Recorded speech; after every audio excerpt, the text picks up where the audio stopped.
could we be given warning at the beginning of a programme if there's going to be anything about the Beatles, as all Beatle fans can make sure to listen, and have a chance to ring up other fans to make sure they are also listening. Hi everybody, this is John here. This is Paul, George, and Ringo. And we're very happy to be on your program once again. Welcome to our latest Beatles News Briefs podcast, hosted by veteran Beatles reporter Steve Marinucci. On this show, we do a deep discussion on the new John Lennon Power to the People box set that features remixed live tracks from the one-to-one concert and new remixes of some tracks, but not all, from the Sometime in New York City album. In our first segment, longtime friend of the show Candy Leonard talks about what was happening with John Lennon and Yoko Ono when the Sometime in New York City music was first released, and we analyze the reasoning for the omissions from the box set that have been debated by fans online. In segment 2, Steve talks with Gary von Scyoc, the bassist for the Elephant's Memory Band, both on the Sometime in New York City album and the live tracks from the one-to-one concert. Gary talks about what it was like recording and performing with John and Yoko, about their performances on television, including the Mike Douglas and Dick Cavett shows, and also reveals what's coming in archival releases from the Lennon estate. Finally, Steve will give his own review of the box set and also report some Beatles news. So let's get started. Hi everybody, this is Steve Marinucci and we have a full show. So here we go. I am talking to someone that you have heard on this podcast before many times, my good friend Candy Leonard, author of the best titled Beatle book called Beatleness. And Candy, it's great to talk to you again. Hello. Hi, nice to be here. We're here to talk about the new box set, the John Lennon Power to the People, that was just released. And both of us have been listening to it. There were a lot of things going on for them at that time. Lennon had just moved to New York, which he thought was the center of the universe. He would say, like in ancient times, the place to be would have been Rome. And in the early 70s, he wanted to be in New York. He saw that was where the action is. And immediately upon moving, fell in with the left, the ragtag left, the yippies. And, but of course, the context is important, too. The Vietnam War was still going on. Nixon was not particularly well liked by the young people, anti-war protesters, and certainly not by the left. And so it was an exciting time. And so I think that he saw it as kind of a new beginning, but yet a beginning that would allow him it gave him an opportunity to use his platform. I mean, we didn't use the word platform then, but nor did we use the word influencer, but he was an influencer with a platform for sure. And, I think he felt a responsibility to use it in the interest of peace, which of course had been their thing for a few years, well, for a long time, but certainly active. They were peace activists since, let's say 68, 69. It was a new way to be a peace activist. And not only peace in terms of Vietnam, but also just justice and, other left causes. And it wasn't just him, it was both him and Yoko. And of course, yes. She played a very integral part of that whole thing, not just with him on record. I mean, she was doing her art thing. She wrote songs. Some of the songs on the Sometime in New York City are hers, and they performed them in concert, which is also part of that box set. Right. And of course, she also turned John Lennon into a genuine feminist over their years together. And so that her feminism is reflected in a lot of the songs that she wrote. And that's actually an interesting point, because when he was married to Cynthia, he was different. I mean, he did not regard really Cynthia as an equal, where with Yoko, that was Yoko's personality. When I look at the analytics of my website, one of the things that people seem to look at the most is a piece I wrote called John Lennon, A Voice for Feminism. And Mm, making the point, sort of what you were alluding to, that when he was, not only was he with Cynthia, who was a different kind of woman than Yoko, obviously. I'm not judging that. I'm just saying, right. everybody's from their time and place. Hmm. But he didn't consider her an equal. That, he was in the traditional Northern male mode of how one sees one's wife. Yoko, as a result of being with Yoko and respecting her and listening to her and being somebody who is open-minded and open to new ideas as he was, she really did, I believe, genuinely raise his consciousness about feminism and, to use the phrase that he has used, the other half of the sky. In other words, he seemed to genuinely come to believe that it was foolish for humanity to squander the intelligence and energy and creativity of half the population of the world. And so I think he really did evolve in a genuine way and did develop a genuine feminist consciousness, which I don't know that he would have had he not been with Yoko. I was fortunate to talk to her in person. She definitely felt very equal to him. And, there was no getting around the fact when you talked to her that they were equals. And that was one thing that I took away from talking to her the first time. My first interview was really kind of interesting because she admitted that she surfed the internet.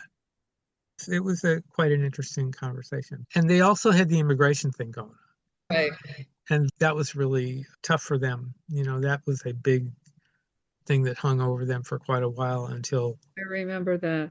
And yeah, also, it was because of his wanting to protect her when they originally were busted. It was the reason, wasn't that, am I remembering this incorrect? he took all the responsibility for the drugs and he made sure that they didn't have anything to hang on her and they did not charge her. They dismissed the charges against her. Right. But he was charged, which was the excuse given for not allowing him to easily become a citizen. Yeah. Right. And they I went, remember that press con. I was living in New York at the time. It's funny, I always think back. I grew up in New York, so I was still a kid, I like to say at that mhm. time. I remember when sort of followed their life in New York as a fan. I always wonder why I never went down to Bank Street or the Dakota. It did never occur to me to try to do that, which I very much regret now because I'm sure I would have been able to run into them had I tried. I remember that whole period, their whole New York period, but the joy that they felt finally getting citizenship, I remember that. And I remember, as I'm thinking back on it, as sort of like feeling happy for him, but also a certain pride in the fact that he had become a New Yorker, like, because I was in New York, that he loved this country so much and wanted to be a citizen and live here. It kind of can't help but wonder what he would think about what's going on now. There were actually people that tried to spread the idea that he was turning conservative. And I remember that came up while I was writing for the Examiner, and I wrote a blistering article saying, absolutely not. There's no way. And I think I even asked a few people that were close to him at the time, and they said, never in a million years would he have done that. And I can't imagine, especially being with Yoko, that that would have happened. And Yoko is still, I mean, she's real quiet now. I mean, she's still posting her wisdom and she's still doing the light in Iceland, the Mhm. peace light. So Right. It is hard to believe that, he would have changed his politics. It is kind of hard to believe, but it's not impossible. I mean, yeah, I agree. It doesn't seem likely given how deeply, I don't, and it also goes back to his Irish roots. I don't see his politics having changed, that they would have changed. so anyway, But he Well, was in the thick of it there, with Abby and Jerry, and wisely, I think of course, he knew he was on Nixon's enemies list, and he knew he was being followed and wiretapped and all that. there was a real paranoia. Do you remember anything like that?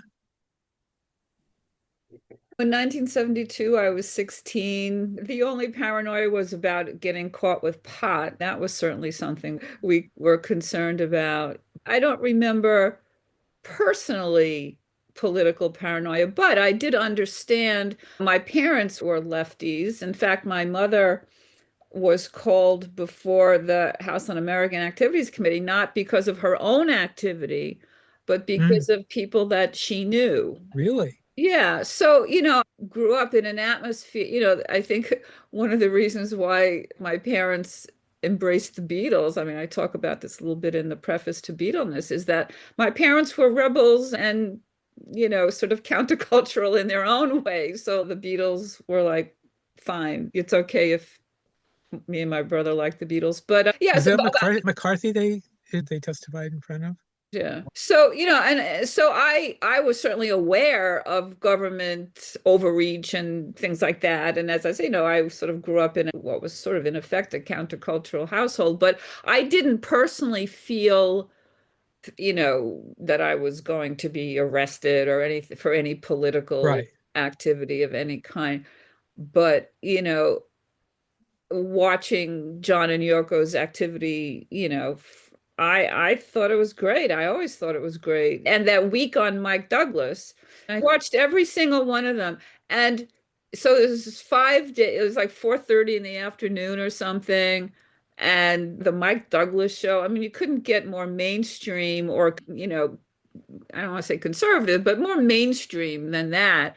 My And then mother was my mother was a huge fan of Mike Douglas. She watched him every day, every right. I single mean, day. our parents' generation were really more tuned into that than we were more likely to be watching nighttime TV, whatever, or Dick Cavett or what have you. Right.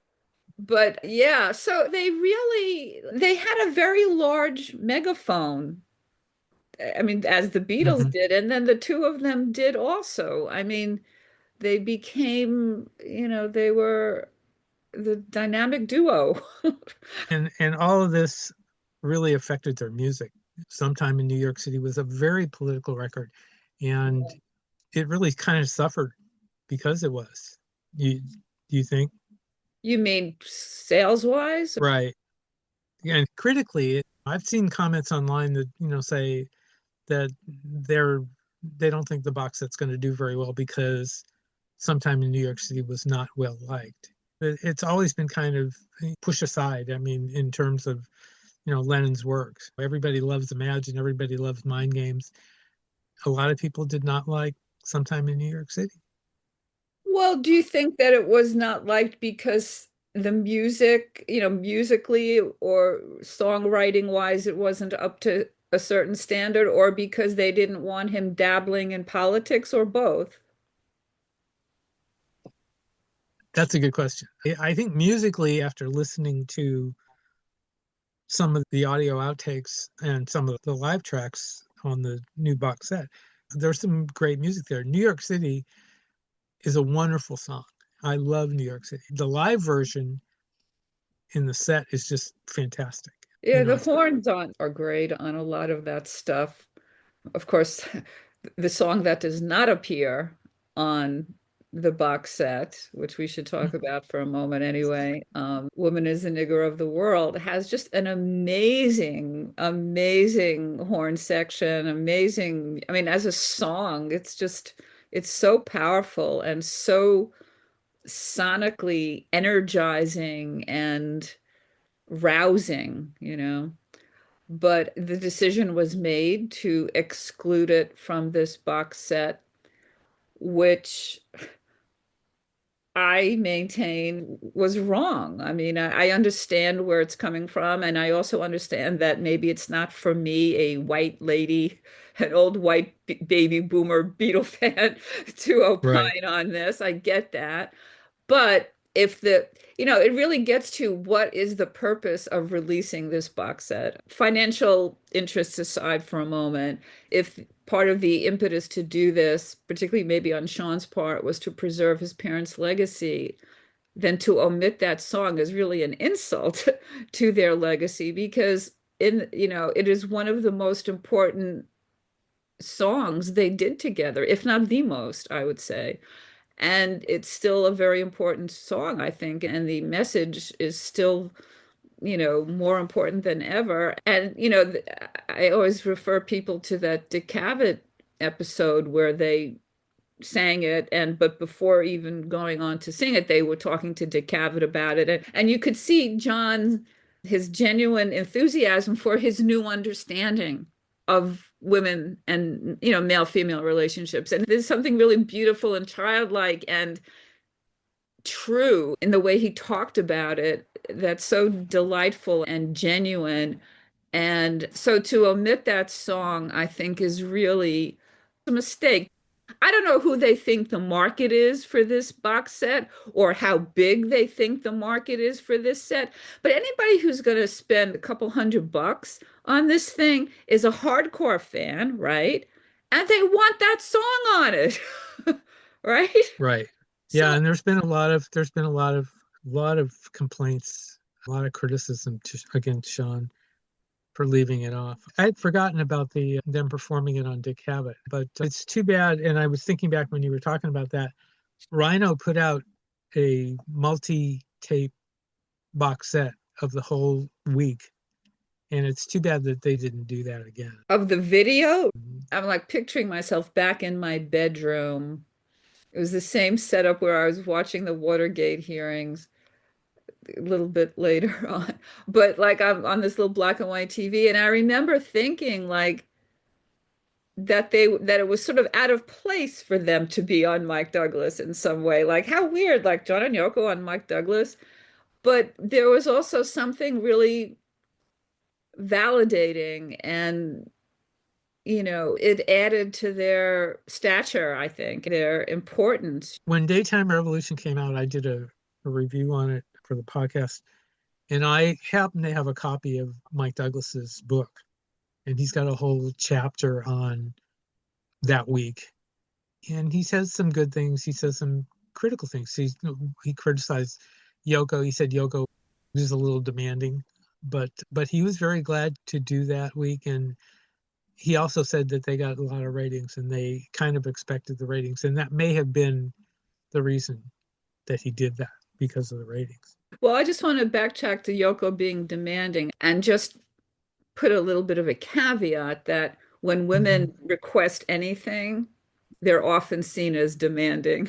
Right. She was being excessively requesting things. We don't know. You're absolutely right. Everybody seemed to criticize her.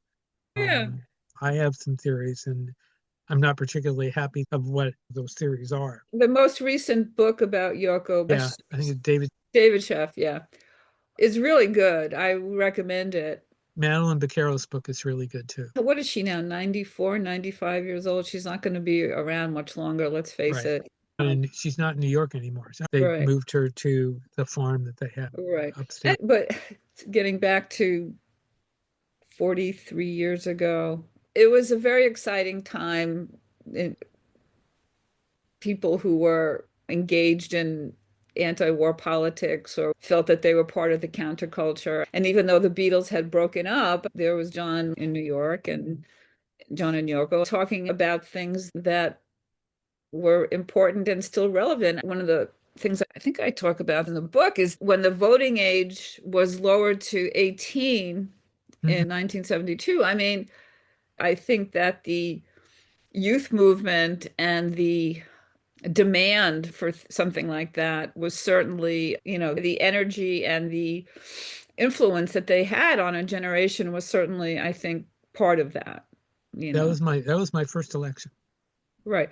And so Nixon's concern about them going to Miami and causing trouble, let's leave the causing trouble piece out. Even if they had gone to Miami without any threat of violence or riot, whatever, Nixon was correct in his belief that Lenin could influence politics. He was absolutely correct. But we should add there, or just for history's sake, for people that aren't aware, they were going to Miami because the Republican convention was there. Right. Yeah. Right. So then, when John and Yoko wisely realized that there could be violence and that Jerry Rubin and Abby Hoffman might have been, if not advocating it, certainly not disavowing it, that's when they decided they didn't want to be involved. And I think that speaks well of them. I want to get back to when we were talking about the removal of Woman is the Nigger of the World on the box set. Sean he had originally, or a couple of weeks ago, posted kind of a hint that it wasn't his decision. But he's now given an interview to Mojo magazine. I'm going to read just a little of this, just a couple of paragraphs. It says, in 2025, its cancellation will prompt criticism to the effect that the Lennon estate are rewriting history, but it's hard to see another path the reissue's production team could have taken. I'm not sure I agree with that, but removing it, Sean tells Mojo, was hard because it wasn't just something that I decided personally. It's something that everyone was advising. No one wanted to put it out. Lennon's use of the N-word was designed to shock a world that took the subjugation of women for granted. And in 2025, it was always going to be difficult to justify or allow to stand. Quote, I think it's a really important song, adds Sean, but times have changed and I'm not going to bring any more negativity to my parents than I have to, unquote. I'm not sure I agree, number one, with the writer's tone, and number two, with the quote. Well, if you read between the lines, it sounds like he was kind of, it's almost like he was pressured into it and then rationalized it. He has to rationalize it anyway for the sake of interviews. Now, Sean saying being aware of the sensitivity, the different era that we're in now and not wanting to bring negativity. All right, I suppose that he wants to put the controversy to rest with that. But again, if you think about who cares about this thing, right? I did another interview where we were talking about this. It's like a tree falling on a desert island. How many people are going to know or care about this? And anybody who cares, who buys this, is going to be somebody who would probably prefer that the song is there, right? So the idea of this could bring negativity to my parents, as he put it, it's a little bit of a cop out, I think. It's a little bit of like a little bit of wiggling out of it, Which is not surprising in an interview anyway, especially for something like this. He pretty much has to say what he has to say. And let's not forget that, they did anticipate criticism. They did do it to shock. And of course, in some ways, it'll be more shocking now than it was then, but it was shocking then too. But if you watch the clip on Dick Cavett, he shows how the Black community that he had, he had contacts in the Black community, including Senator Ron Dellums, who was the head of the Black Caucus at the time, was very much on board and said, there's nothing wrong with this if you define, in other words, it was not seen as racist, which is the bottom line here, is it's seen as racist. And it wasn't at the time by Black people. How it would be seen today, I don't know, but it's not, I don't know. I mean, who are we to say, I don't know. In a way, it's a big tempest in a teapot, because how many people, how many units is this thing going to move, right? Like, I mean, I don't know. I don't either. I mean, yeah, I think the attraction will be the live material pretty much. And actually, this drama is going to continue next year when they put out the film. They're doing a film of the whole concert next year. The documentary, the one-to-one John and Yoko, did not have the whole concert. It was basically a documentary about the background of the concert. I thought it was excellent. I was looking with the title one-to-one, I figured it was going to be more a concert film. Well, it was misnomered. I mean, they should have called it like John and Yoko, like something about. Well, it should have been called Willowbrook, because that's basically what the end of the film was all about. It was all about Willowbrook. And that end of the film was spectacular. I mean, the showing the Geraldo report and showing the terrible conditions those children lived under, and then doing the concert and showing that the kids were at the concert. You That know, it was part, great. but there were a lot of distractions in it too. I mean, the stupid commercials that they had that they kept sticking in there. I mean, once would have been fine, but they kept doing it and doing it and doing it. I really was disappointed in the film. I thought it could have been much more focused, and that was my problem with it. But next year when they put out the concert, are they going to leave the song out again? Probably, if the same people are the decision makers are involved, then they probably will leave it out. Of course, Imagine was considered an extremely important song, and Yoko did finally get her credit for that. But with the possible exception of Imagine, one could argue that it's the most important post-Beatles thing he did. Well, let's talk about that for a second, because there's the lyric in Imagine there's no heaven. Now, can you imagine, not, I didn't mean to use that pun, but what if there wasn't any criticism from the religious people out there about Imagine there's no heaven? Well, it's a funny thing about Imagine because it has been, used in so many places, which is nice. I don't object to it being used. I think it's fine. And it was when the Olympics and were in the UK, it was a big, Right, it's used at very important moments. right. If Hmm. some of the people who are saying let's use Imagine really stopped and listened to the words, they may not like it so much. Like Right, in other words, if you kind of, the bird's eye view of it, it's easy to sign on to its message. But if you break it down and look closely, like as you were suggesting, it's anti-religion. And then of course he was mocked for it too because of, a wealthy person talking about having no possessions and all that. It's aspirational, like so much about the Beatles was aspirational, right? And yeah, I mean I'm glad that people know that song. It's a good. a lot of his writing was that way. I mean, that's the way he wrote. I mean, he did that with the Beatles, even. That's what a songwriter basically does: take words and make pictures out of them.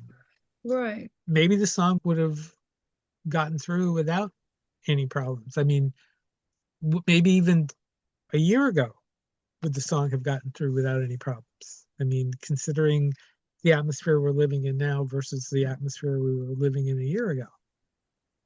I don't know. I don't know. I would say probably since 2000, people have become, since George Floyd, it's become perhaps a little bit more of a hotter issue. Yeah. And, even if there had been a minutia of backlash, it would be easily addressed in under the name of artistic integrity, Right. historical context.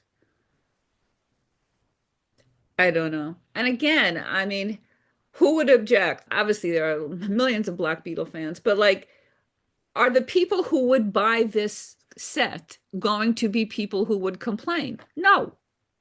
Black, white, or green? No, they wouldn't be. So Right. I don't know. The song survives. I mean, it's still available, in other places. When this Right. And controversy they're first broke, I wanted to hear the song because I hadn't heard it for a while. And I went to Spotify, which is how I listen to music these days.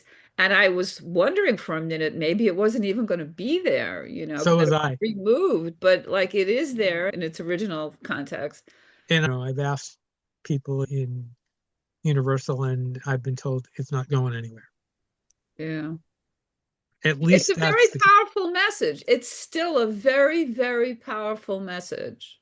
yeah, and it's too bad that we don't have that. Mhm. So, you know, it's going to stay on the regular album CD that has been out there forever. Yeah. I think Sean's statement is a little word salady, frankly. Mhm. I don't know. Yeah, it's the same kind of public relations that celebrities do when they're promoting things, and they say what they have been told to say or what they need to say. And even if history doesn't go along with it, it is too bad. Right. So But this, on the other hand, the mixes are great. It sounds wonderful.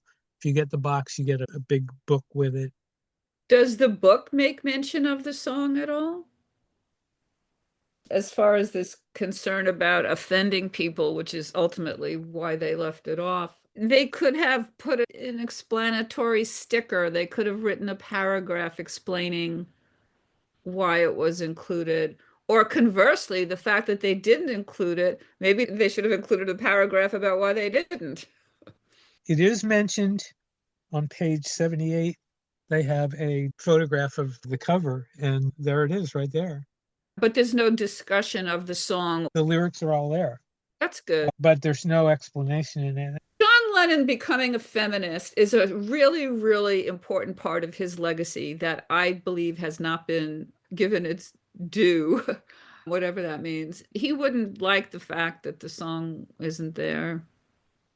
And by the way, there are several live appearances on here, and none of the live appearances have the song. Oh, it's not gone. It's not, yeah, it hasn't been eliminated everywhere. You can still hear it on Spotify. So it's an interest, just in terms of subsequent generations. I mean, if somebody was doing a deep dive into John Lennon's post Beatles career, I suppose this might be of interest to them or whatever. They keep putting these things out, they keep finding new things to put out. How much interest is there still? I don't know. Yeah, it'd be interesting to see where the sales figures go or if it shows up on any charts next week. Well, that's what I was wondering. So it came out last week, right? It's still in the process. The release was a couple of days ago, and it's still in the process of getting to people. Right. Like I I said, can't Walmart. imagine it's going to sell a huge amount because even people of our generation who might be inclined to buy it maybe are tired of spending money on Beatle content. You know what I mean? I don't Maybe, know. or they have the anthology set coming, Right, right. and they actually changed that because originally the four anthologies were only going to be able to be bought together, but they actually changed that now, and they have made the fourth anthology available separately, even though they're all going to be remixed. They've done that. Because people objected to that, right? There was Yeah, pushback. So that's coming out in November. yeah. Well, if you think about it, John and Yoko have done. I mean, there's been so many things that they have put out in the last year and a half, 2 years. There's the film of the Toronto Rock and Roll Festival, Right. which I thought was really good. That for Live Piece in Toronto is one of my favorites. Yes, I got that for Christmas when it came out with the Calendar and all. calendar and all. But the film itself is great. There's a lot of footage that hadn't been seen before. There's the telephone conversations that John had. That I thought that was really, really good. And then Daytime Revolution came out, and that was really good. I like that a lot. And now this, and then the next year, the film. I mean, they've been really packing the shelves. All this stuff out there before we all die. Right. Well, they're not going to get all the Beatles stuff out, that's for sure. There's a lot more Beatles stuff. Everybody would like to see all the rest of the Beatles albums done. Well, Rubber Soul should certainly get the Giles Martin treatment for sure. And then Walls and Bridges is going to get the special treatment that Mind Games and Imagine got. And that makes, perfect sense. So who knows where we're going to go from here. There's a lot to put out. The thing is, like you say, that, those of us that have been around since the beginning are getting old. Not all of us are going to be around when, and that makes me mad that, I may not be around to see With the Beatles or Meet the Beatles or whatever the deluxe set they do for that. At least they put out the CDs, but unless you are a bootleg fan, you're probably not going to hear the outtakes, Mm-hmm. Oh, well. Yeah. It's too bad. Well, yeah, other thing that's next year is the 4 films that are coming out That's about another thing. each of them, but I think that will do a lot, just as the anthology 4 when it's on TV, Apple, when it's on Disney rather. Oh, there's another. Yeah. And that's next month. So there's the anthology that's going to be streamed on Disney, which will, just as the original anthology, kind of stimulated old fans and cultivated new fans. And I think that this quartet of movies that are coming out will also do that. The question is whether or not, or how soon they'll put it out on DVD. The anthology, That's yeah. right. The streaming starts on November 26th. It's Anthology. over Thanksgiving, right? Okay. Yeah. They want it to be family viewing after the turkey is put away. Yep. Yep. Yeah, it's nice. Of course, having it on a premium channel is not necessarily it's not ideal. Well, and especially one that a lot of people just canceled. Exactly. There's probably enough stuff in the vault that they could keep things coming for a very long time. And they have, people that will buy it. I mean, there are lots of young people out there that are, there's a young audience that will stay with the Beatles, which is always wonderful. I recently was talking about that with somebody else, and I said, it's really wonderful that there are young people that love the Beatles. And I mean, it always makes me very happy to see younger people wearing Beatle clothing. Every time I see somebody with a Beatles t-shirt, especially, yeah, I always say, "Oh, I like your shirt." I've done that too. Yeah, it's nice. They're not going anywhere, Nope. They're not going anywhere. No, I mean, There continue to be books about them that find an angle, speaking of which, are serious you ever, or playful. what would be a good project would be go to different countries and see how Beatlemania affected, different countries. Yes, that would be another thing. Oh, the other big news I have, my Beatleness has come out in Thai. Oh, Okay, really? there is a Thai. Now, this is so weird because I always thought that there would be a market for a Spanish and a German edition of my book. And there And isn't one? they never bothered, no. But this guy who runs a publishing company in Thailand contacted me, and then I put them in touch with my one thing led to another. So I don't have it in my hands yet, but you can see it online. It's so weird, like to see it. So yes, there's interest in Thailand, clearly in the Beatles, in early Beatles. So yeah, maybe maybe a focus could be to look at it more internationally. Are you going to do a sequel to Beatleness? Well, I think about writing another book. I don't know whether it would be a sequel to Beatles, but I would say this, anything I write will have some Beatles in it, because even if I wrote a memoir, which is something I also think about doing, it would certainly have the Beatles in it. Or if I wrote a collection of essays, which is something I also think about, And you've written a lot of essays. it would have Beatles in it. Even though Beatleness is now 11 years old, I like to think of it not as old, but as a classic because it's not dated. Like nobody else can do it. It reads as if you're in the present moment of those times. It's not selling like hotcakes, but it still sells now. People still buy it, people still read it. If I were to write another book, I don't want to just add to the noise. Like I would want it to be something that I felt was as important or as worth doing, because as you know, writing a book is hard. It's a lot of work and it affects your whole lifestyle while you're working on it. It's very solitary, it's very sedentary, sitting a lot. The short answer is, I guess I don't know, but I do think about it. And I will also say that every time I think I have nothing else to say about the Beatles, I get into a conversation with somebody, and whether it's you or Robert Rodriguez or Christine Philman Barrett or young people, whatever, like, oh, I do have more to say. So I don't know, but people should read Beatleness if they haven't yet. Yes, that's absolutely true. Has there ever been talk of a movie version? I have thought about Beatleness, a documentary. I have thought of that many times. showing, to really make clear, to show again the impact at the both personal and generational and cultural level. I mean, I don't know. I mean, I'm not a documentary filmmaker. I haven't pursued it. Obviously, very open to it. I was actually thrilled to be thanked in the credits of the Scorsese movie, Beatles 64.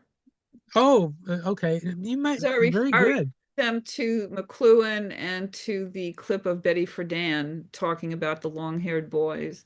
At first, I didn't know why they thanked me, and then because I mean, Debbie Gendler told me, "Hey, you're thanked in the credits." I said, "Oh, okay." I'm not sure why, but then I realized that it was because one of the team had contacted me, but she didn't say it was a Scorsese film. She just said a film, and they were looking for contemporaneous commentary about the Beatles in those early days. And so I knew about this clip of Betty Friedan talking about how the long-haired boys and what they represent and all that. So that's included in the thing. In the And movie. also McLuhan had talked about the Beatles early on, recognizing, the whole global, how they tied into his concept of the global village and all that. So anyway, but I would love my book to be a documentary. But more than that, I would like every once in a while there'll be like a celebrity or somebody say, oh, that person would love my book, and I think, oh, how would I get it to them, And so it's just hard to do, like because you can't just like send a book to a celebrity. Yeah. Like it's hard to do that. Know that has the book.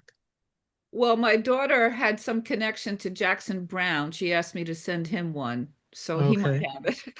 But no, I'm sad to say I mean, my big fantasy, of course, is Ken Burns. I was so audacious when I was writing it. I actually tried to get a forward from him, and I heard back from his company. They were very, very nice. And of course, he's churning out wonderful products, his histories, but we know he's a huge Beatles fan. He wore that haircut for years. Right.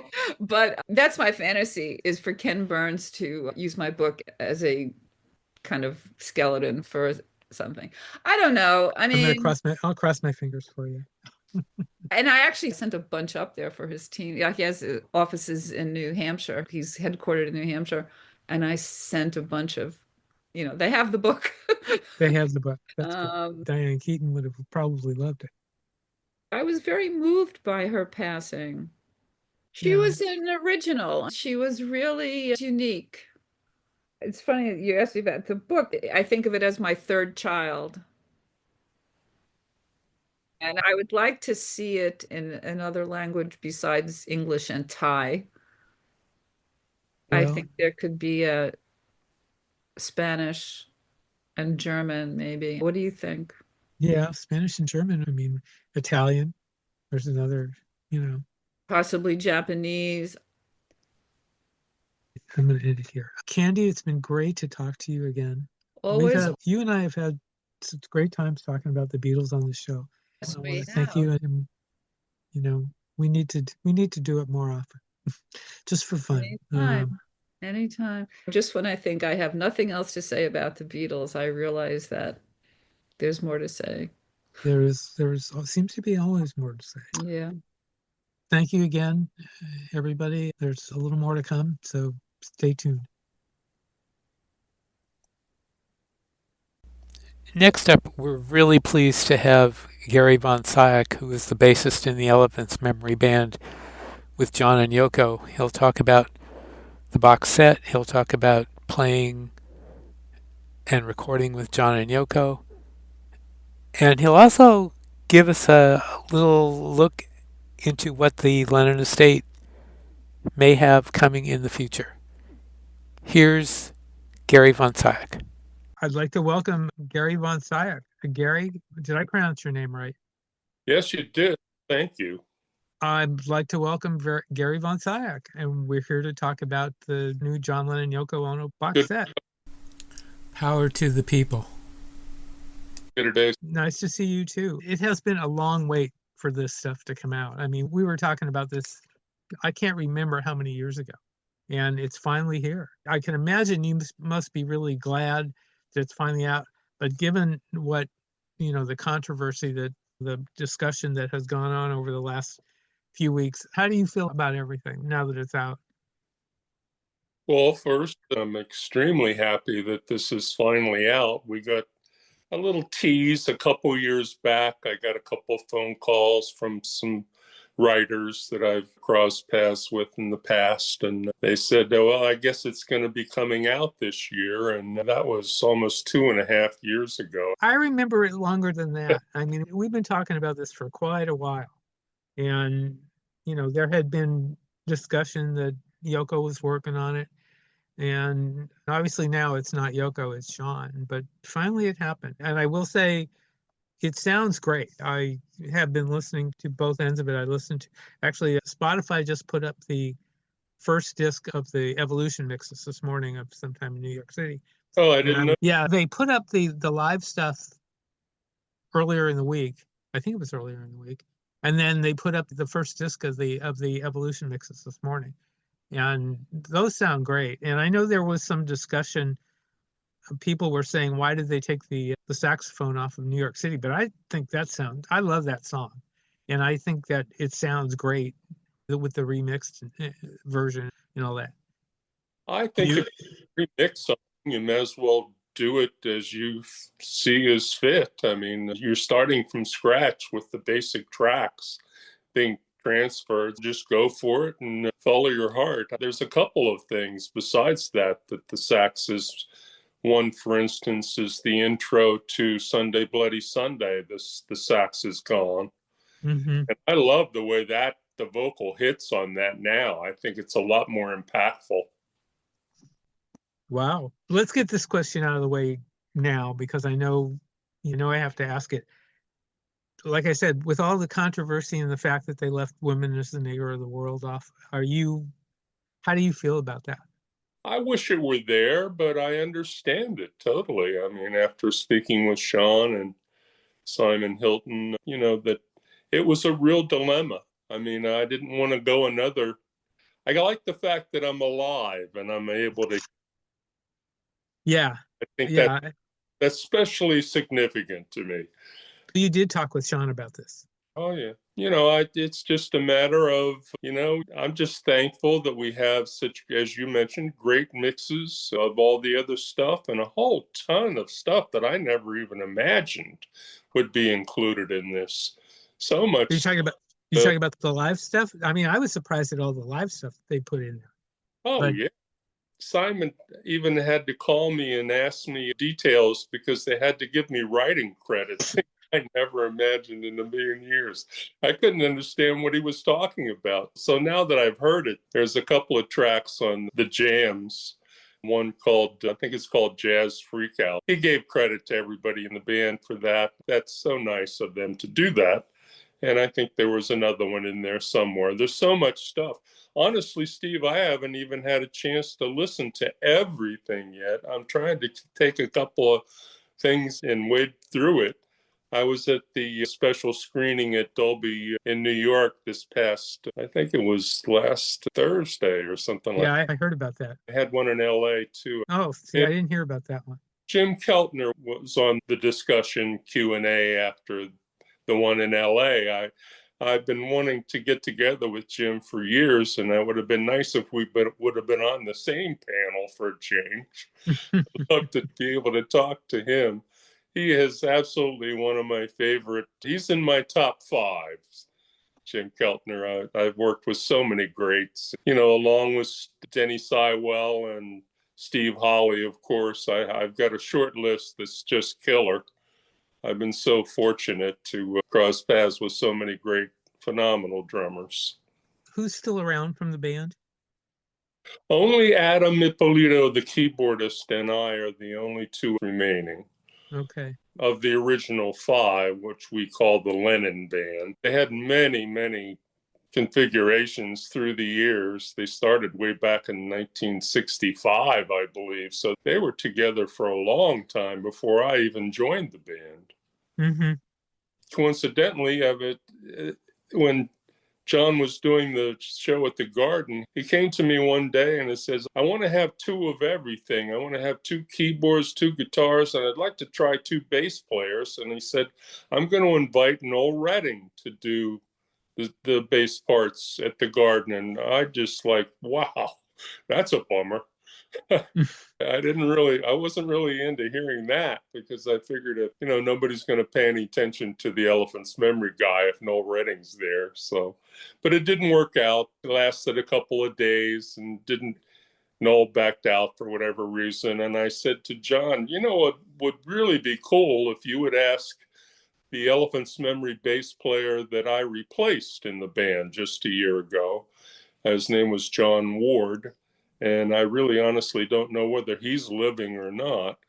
But he was the other bassist on the Madison Square Garden performance. One thing that box set does is it really shows how great you guys were. And I think a lot of that, because of the album, because of the political content of the album, the album has always been hasn't gotten as much credit as it should. But I think one of the things that the box set does is it really lifts Sometime in New York City up quite a bit. And you guys were great. Studio tracks that are on there are just wonderful. They really are, Yeah, a lot of people to thank for that. We were prepared. Elephants were all studio musicians. Quite to the contrary of what I just read in Rolling Stone, we weren't a greasy bar band. And I take exception to that. I won't name any names, but you guys can figure it out. We had a wonderful opportunity to have a lot of experience going in. It could have went the other way. I can think of several other bands in New York if he would have asked. I don't think it would have turned out quite as good as it did. Where would you find a sax player like Stan Bronstein? Right. He was great. He was fantastic. He was Bobby Keys and then some. John had checked us all out. We had a great percussionist as a drummer, Rick Frank, and Adam Ippolito has played on so many records. Adam played on with Kool and the Gang and played on Celebration, one of their biggest. Oh, I didn't know that. I didn't know that. That's the Joffrey Ballet. I could go on and on and on. Adam's career has just been phenomenal. I'm very fortunate to work with all of them. And of course, Tex Gabriel, the guitar player, was with Mitch Ryder and the Detroit Wheels before he signed on with the Elephants. So a lot of pedigree there from all of us. Adam and I had been on a band on Columbia Records called Pig Iron. I remember seeing that. Yeah, I think the album cover won the award for the album cover of the year in '69. The Elephants had a gold record before I was in the band for the Midnight Cowboy soundtrack. Okay. Academy Award movie with Dustin Hoffman. Come on. When I went to audition for the Elephants, I saw that gold record on the wall and I went, hey, now we're talking. I was fortunate enough to get the gig. I think they had a cattle call of like 60 bass players. There were some good guys in there as well. But I think they had done their homework. They had spotted Adam and I as previously being on Columbia with the Pig Iron Band. They kind of knew who we were before we came down to the audition, I think. So was all this getting the band together, was this for John or was this before John? We hooked on in December of '71. And I band early in '71, replacing John Ward, who I mentioned. And so we had done quite a few political benefits, gigs in the New York and all over, really, because they had a booking agency and were going out on weekends to do tours. We were quite active in '71, but we never realized what was going to happen when we got the call that John had heard our tape. We didn't know he would be coming down almost in a few days afterwards, but we knew they had been checking us out. That's all we knew, just right before Christmas there in '71. How did you find out he was checking you out? I think that Jerry Rubin, the political activist who was our friend and had been at a lot of these rallies that we were doing at NYU and Columbia and such, he had passed them the tape. So he had told us that, hey, I gave John your tape. And I said, wow, that's pretty cool, because actually the tape he gave him was pretty good sounding. It wasn't like a It was a cassette. Everything was almost in those days, but Right. it had been recorded in 7.5 speed at a radio station, LIR, in Long Island, New York. So it was pretty good quality. Wow. So John, you hear that John is interested in you. When did you first meet up with him? It was only a few days later until I heard the drummer, Rick Frank, may have known a little earlier that I don't think he wanted to tell us really, because I think he thought we would be too nervous if the J would come down. He didn't want to Sure. have us all crazy before they walked in the door. So I think he knew the day before, but he didn't let on to us. And it was at a studio called Magna Graphics in Greenwich Village. It was shortly before Christmas. The roadies came in. I thought I could tell by the look on the roadie's face that something was up. And that John and Yoko are out in the lobby and they want to come in and play. And to be honest, at first I thought they were kidding, because we would do a lot of pranks like that. They would come in with some tale about somebody wanting to come in and jam. And a lot of times it was true. But I didn't really take them seriously. But this one was true. They cleared the door, and John had that white suit on from Abbey Road, and my knees just buckled. I mean, we were just looking at each other going, holy moly. How was he to work with? How long did it take, or when did you guys decide to go? When did you all decide to get together? Was it right away, or? Well, I guess you'd say right away. It was that night. Oh, was it? We had played for 3 or 4 hours. I mean, our fingers were sore. We just couldn't play anymore. We were doing all those rock and roll songs like Dizzy Miss Lizzy and just everything we could think of besides Beatles songs. We didn't do any Beatles songs the first night. Old rock and roll stuff, 2 or 3 things that I guess would have been on the rock and roll album that he later did. Songs that he loved from childhood. I mean, Elvis tunes, and we actually did Hound Dog at the Garden later on. That's not the stuff that's on the box. This is before that, right? Oh yeah, this is just the jam for the night that we met. Did you tape it? No, I wish I had. Because we were right in a recording studio. It would have been so easy. But I think everybody was just so flustered and taken back by what was going on. Even the owner of the studio, Bob Pruitt, was running around like a chicken with his head cut off. He couldn't do enough for us or John. He was being great, because I think he actually canceled some time after us because going so long, and that's unheard of for a studio. Right. But about 4 a.m, Steve, we were tired of playing, and just they popped up with the question, like, we would like to join your band. And we just looked at each other and, holy crap, this just can't be happening. I mean, it's like a dream come true, But there were a lot of serious things to talk about. One was that we had a record deal, and we were signed right at that moment with Metro Media Records, and had just released a single called Skyscraper Commando, and it had only been out maybe 3 or 4 weeks. Right. And we had found out the day before, which is kind of funny, that the FCC had banned our record because we used the word dope. Yeah. But later, the radio stations would refuse to play the song you mentioned earlier because of that word. And so we were quite aware of what could happen with this kind of stuff. We had just had it banned.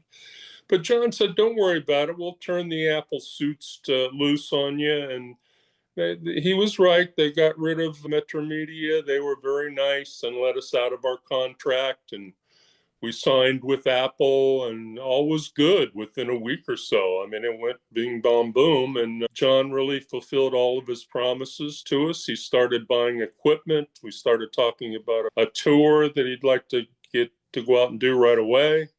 But then there was this slight little mention of a little detail called a green card. So we were also aware right from the beginning that this, there's some stumbling blocks to this idea. But that didn't stop me from going to the music store on 48th Street and buying one of every bass amp known to man. We all did. I mean, the pictures on the box set of the amount of equipment that we got together within 2 or 3 months preparing for the tour It was amazing. I've been told it was the loudest concert anybody of my friends had ever heard at the Garden. It was just an amazing mound of equipment, very, very loud. I mean, the stuff on the box set, I mean, some of the live performances you guys did, and there's actually stuff that's not there. You guys were on with John and Yoko on Mike Douglas. You were on with Dick Cavett, correct? All of that stuff is out there on DVDs now. Yeah, I'm proud of that stuff. They were later, as you mentioned, those two, but later on they had the Jerry Lewis telethon also. Right, which is on the box set. Yeah. Right. And that would have been nice if they would put a couple of things from Mike Douglas and Dick Cavett on there. But geez, they've got so much on there. How can you complain? I mean, you can't have everything. I mean, the people that did the Mike Douglas show had somebody bought the rights and just put out a new afternoon daytime revolution, whatever it's called. And I'm sure that was a stumbling block. They wouldn't have wanted to release that for this box set as well. I mean, we kind of probably killed their sales a little bit. So, yeah, all of those were a lot of fun because it's a good thing because the tour never got off the ground. The Cavett stuff is on YouTube because I was just watching part of it a little while ago. One of the things I was looking for was to see if you guys got to play Woman is the Negro of the World on Cavett, and you did. The clip that is there that Cavett explains to the audience, that apparently there had been some difficulty with ABC. Can you talk about that? Well, I didn't know about it till I got to the studio that day. I pulled into ABC and heard from our drummer, Rick Frank, there's a problem about doing that song. I could tell by the way Dick Cavett was acting that it was really bugging him that he had to do that. And I totally sympathized with him. That really sucked. Mm-hmm. But he had to. What can you do? So, yeah. Right. And I'm so glad we did. When he introduces the song, you can tell he was not happy about it. Oh, yeah. He was annoyed by the whole thing, that the suits at ABC had made him do that. And, it wasn't a good thing for his and John's and Yoko's relationship either, that for him to have to do that and put them through extra nervousness that day. It was just really ridiculous. But now that looking back, I totally get it. Yeah. Another one of the highlights from that period is the meeting with Chuck Berry on the Mike Douglas show. Oh, I have to laugh every time somebody brings it up because it was so much fun for John. I was so much, John just idolized Chuck. He was just always talked about him in the songs. We jammed on all the songs. My favorite story, if you haven't heard me, maybe I've told you this story before in our past interviews, but the day of the Mike Douglas show, Chuck, we were sitting in the green room waiting for Chuck to come on the scene, and he cleared the door and looked right over at John and pointed at him and says, "Where's my royalties?" Boy, you want to see a look of fear on somebody's face. I hadn't seen that look on John's face yet. He was just goofing on John, and he walked across the room and extended himself. They hugged, and it was all history at that point. But it was quite a moment. People have interpreted, because I guess Chuck Berry or Yoko came in when they were singing, and people have said that Chuck looked rather disapprovingly at Yoko. Did you see that, or did you think that? Oh, I saw it big time. We all did. And what a thing to happen when you're playing live in front of 40 million people or whatever it was. I didn't take it as him looking badly at Yoko. I think it was just sheer shock. Yeah. I don't think he'd ever heard anything like that before. I sympathize because the first time I heard her break out like that, I was taken back pretty good too. What did you learn about her music? I loved her music. I loved the music that we backed up for her on Approximately Infinite Universe, specifically. Now, later on in the year of 72, one of the last things we did was actually finish it after the New Year's and into 73. Most of it was done in the fall of 72. I think Elephant's best work, frankly, is Approximately Infinite Universe. Don't get me wrong, I love what we did sometime in New York City. I love the performance, was a sheer pleasure. But By the time we got to Yoko's album and John got in the producer's chair, we had been honed into a machine. I mean, we're talking 2-3 weeks on Sometime in New York City, 2 or 3 weeks on the Apple album, our self-titled album, Elephant's Memory, that John produced. Then we had all the TV shows, and we had the live performance. But we had spent so many hours in the studio by the time Yoko's double album rolled around that we were just really in the groove. And we had it down. We would come in at 7 o'clock, you'd hear the song. Adam, our keyboard player, would sit with Yoko and kind of decipher what some of the chords that she was implying really would end up being, and that kind of guidance from Adam. And we all kind of got our heads together on the arrangements. I actually played trumpet on one of the tracks. I played trumpet. Our keyboard Adam played trumpet, sax, and we brought in another sax player for those recordings. So we did our own in-house horn section as well, which was pretty remarkable, I think.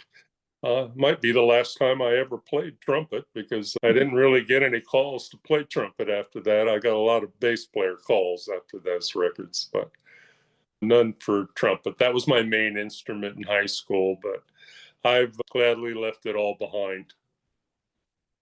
There was also the appearance with Frank Zappa and the Mothers. I'm not too fond of those recordings. The bass player seemed like he was lost half the time, in my opinion. So that's not something that would be my favorite thing from the box set, but I understand why it's there. I mean, it was all the time in New York City double album, so why not? I mean, it has to be there.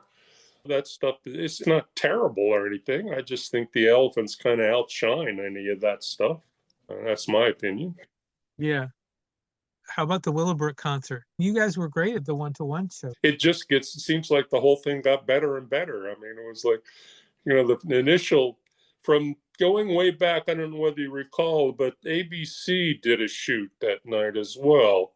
Mm-hmm. I definitely remember the cameras like on dollies going back and forth, and they definitely had ABC on it. So, and that was like a Wednesday night special on ABC, if I recall. But if you compare the quality of that all the way 53 years later, digital wasn't even hardly around in those days. So to have the whole thing transferred and remixed and, a few arrangement, little touches, changes, as we discussed earlier, I just couldn't be happier. The whole thing is better than ever. So you've seen the film already? And heard everything, Steve. The Simon Hilton has just been he flew over just for us to get together, and we got together for lunch and had a little private screening of everything. I've heard and seen everything, and I couldn't be happier. Will it be complete? Will they include the song? No. They're not going to include No, I really don't think so.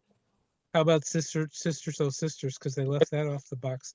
Sisters, that's a good question. I'm not sure about that. I have heard so many versions of it just recently. The other night at the Dolby screening, I heard a version that I had never heard before. Nope. Didn't have any slide guitar on it at all. It was just totally different to me, but I liked it. It was good. Mm-hmm. Not sure that's the one that will be on that film next year, though. Right. And another thing about the live concert is they left Open the Box in there, which, I mean, that was a very controversial song, and Yoko even says so in introducing it, which, that's kind of interesting in light of what else happened, But, yeah, I was just amazed that I didn't really recall a lot of that stuff, Oh, really? No, I hadn't. That wasn't one that I had zeroed in on it, but I really think the band did a great job on those Yoko jams. I mean, you have to really be on your game to really concentrate and get through some of that stuff. You have to really let yourself loose and go into jam mode or whatever you want to call it. But it's not easy, I tell you, when you're doing stuff that live.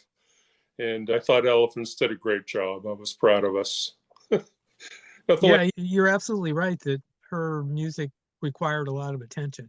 really. And that's why I'm so proud of the Approximately Infinite Universe, because there's so many styles involved. Hmm. You would have to bring in 4 other bands to cover all the stuff, style wise, that we covered on that double album.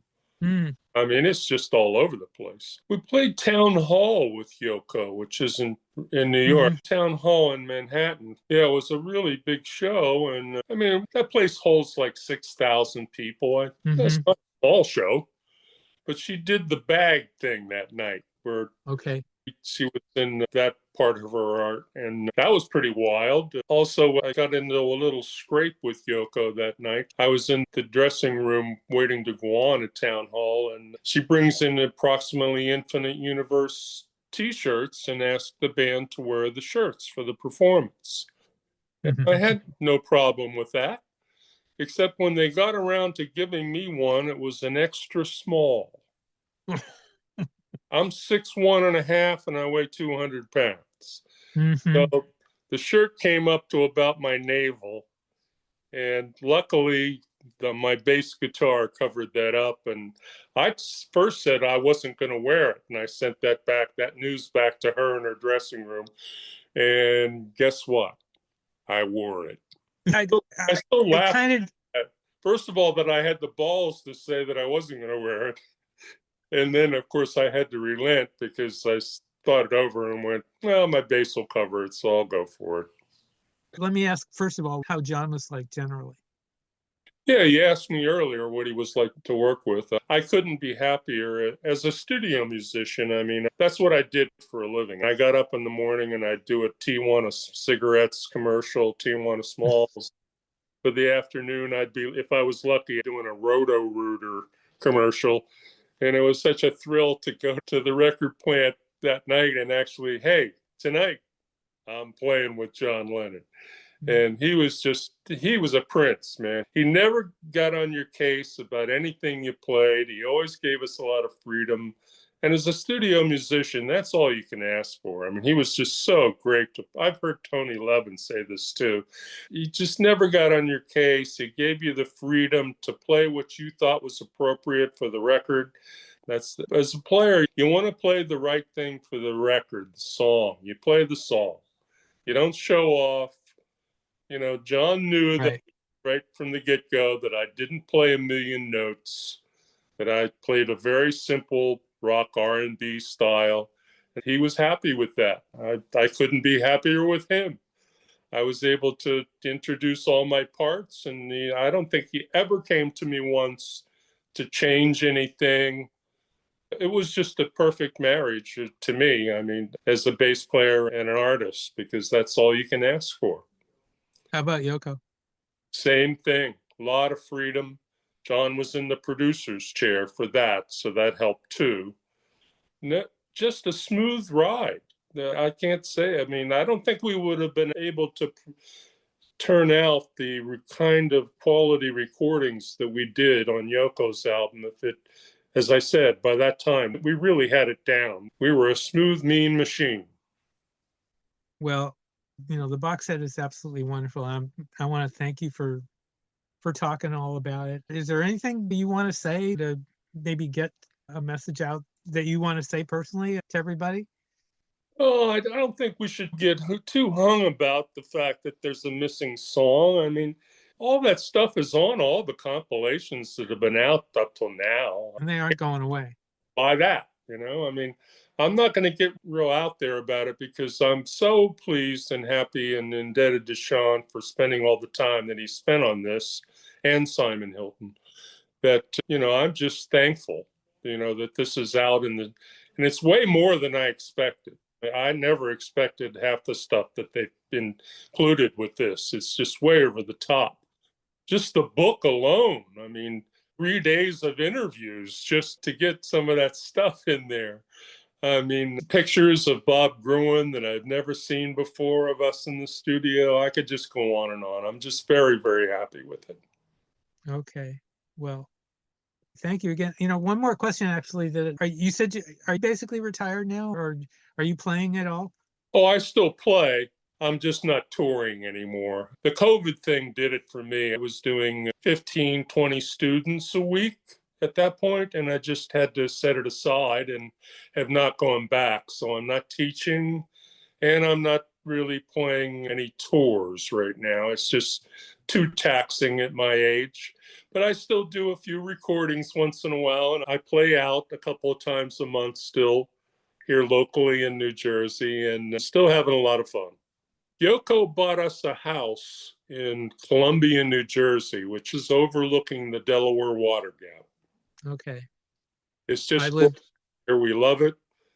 Yoko bought this house for us in '94, I think it was. And we've been here ever since. Don't have any intention to move, and we love it. Thank you, Yoko. How very cool. I assume you haven't had any contact with her recently, or have you? The last time would have been when the Imagine record was out. Okay. Oh, no, I'm sorry. The last time I saw her was at the premiere for the Lennon NYC movie on Channel 13. Okay.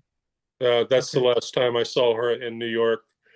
And I think she's done as far as coming out for appearances. So, Well, yeah, and Sean moved. She's moved out of New York City. She's not in New York. she's up at their farm in upstate New York now. Right. Right. And I always ask Sean, and he always says she's doing well. You know, That's good. yeah, I'm glad to hear that. You know, she's really into her garden, apparently. Good for her. I just love her. She's always been number one in my book because even when we worked back with her back in 72 and 73, she would send flowers to the wives when she would keep us in the studio for hours and days. Very aware of the wives and the girlfriends, and had a limo pick up our wives and take them to Bloomingdale's shopping, which is a phenomenal store in New York City. Right. I mean, above and beyond the call, she didn't have to do any of that stuff. Very considerate, just a loving person. That's very nice.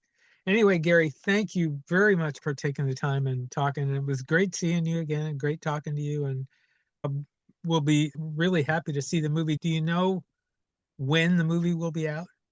That's something I can't help you on. I wish it would be sooner, really, after seeing it. I'm just so imagined. It's just so many things about the film, the one-to-one film that's going to be coming out is so much split screen stuff. I mean, just all the modern day movie techniques. I think it's just going to blow everybody away. It's just phenomenal. Okay. It was great to talk to you too. And everybody is looking forward to that concert film. Oh, and, yeah.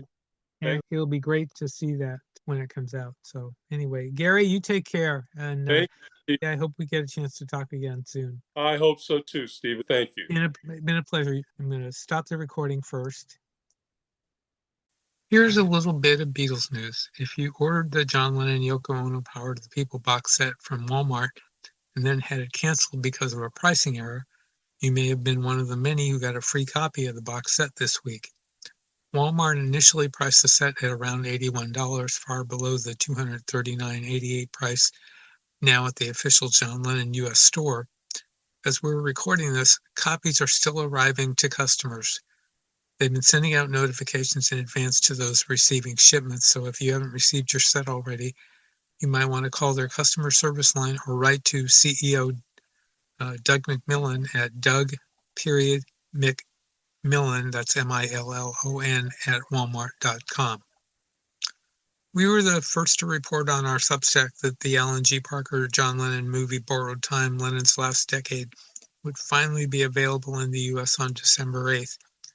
Then we reported subsequently that it would premiere on that date in New York City at 8 p.m.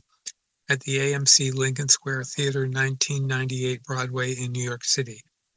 The premiere includes a Q&A with Mr. Parker. The screening is listed on Eventbrite, and a few tickets remain as of the time of this recording. Here's our review of the John Lennon Yoko Ono Power to the People box set. We all know the story. Despite a lot of difficulty, John Lennon and Yoko Ono's Power to the People box set is finally, and let's underline that word finally, out after having been in the works for many years. Yes, it's not complete.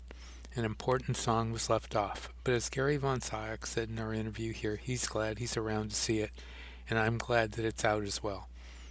Many albums have run into problems from record companies over the years, and one solution that they could have done here was put the song in the most expensive version that only fans would certainly buy.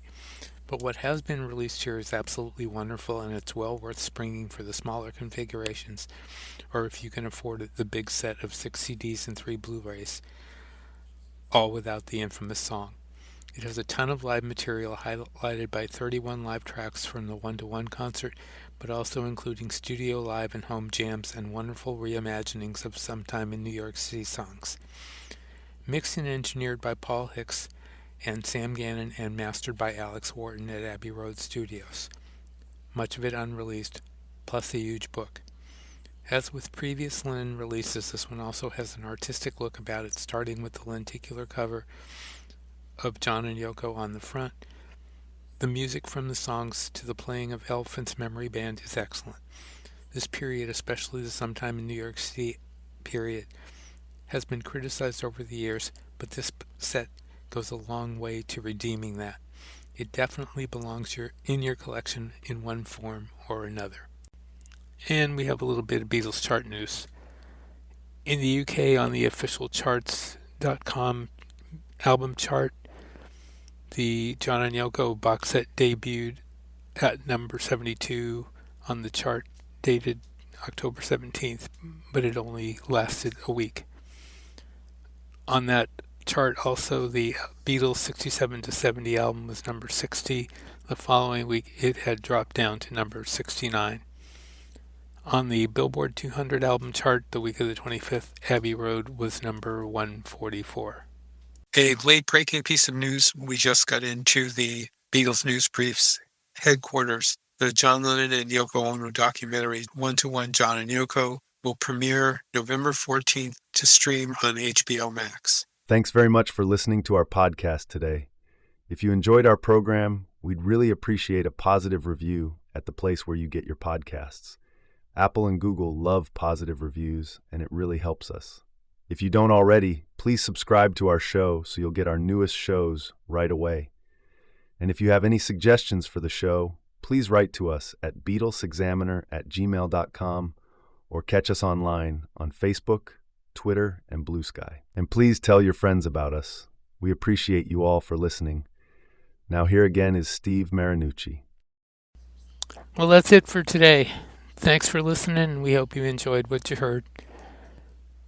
And be sure to be with us next time. Until then, this is Steve Marinucci saying, Be seeing you.